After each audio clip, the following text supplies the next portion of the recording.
हैं तले बस तले बसले दिसे हाँ तले बस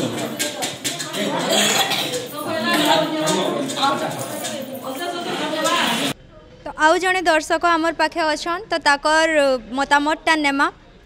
सार जुहार आपनकर परिचय मोर ना तपस्राज महाराणा मुई बेंगलोर रही मुई बेंगलोर ओडिया साहित्य समाज सभापति और प्रतिष्ठाता आर हेना आमर जगन्नाथ मंदिर अच्छे जगन्नाथ मंदिर भी ट्रस्टी अच्छे पुरी श्री मंदिर संगे भी मिसिकरी काम करुचे आर इने आमर दयानिधि आज्ञा और माँ कही बहुत बढ़िया लगुच इने आसिकरी तो बेंगालुरु नशन तो सेठाने बरगढ़ रो धनुजात्रार केते गुरुत्व अच्छे बरगढ़ धनुजात्रार गुरुत्व तो पूरा विश्व में रहसी आमे सो फॉर्चुनेट बहुत सौभाग्यशाली आन कि आमे गोटे थर पूरा धनुजात्रा पूरा कास्ट के सबके निकरे आमर हेना नुआखाई रे कंसन आरंभ करी सबके करिथिलु तारपरे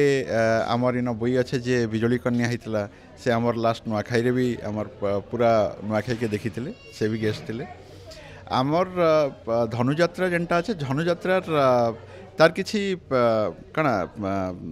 सब्सटीट्यूट नाई ना एक्चुअली सो एतकी बढ़िया जिनिस गोटे और यहाँ बरगढ़ एका भल लगसी हेतिर लगी आम दुरिया दुरिया जेन भी अच्छु खाली मुई नेसे मोर और दुईटा सांग भी आसुचन जेन मैंने जापान रे अच्छन से मैंने आज राति रहे बट अनफर्चुनेटली मुई रही नहीं पारे से मैंने खाली देखिक पलावे सो आई टोल्ड देम कि से मैंने इने आसुन बरगढ़ रे देखुन आमर माँ माइट आमर कला संस्कृति के आमर माटी रे काना होचे और आमर माटीर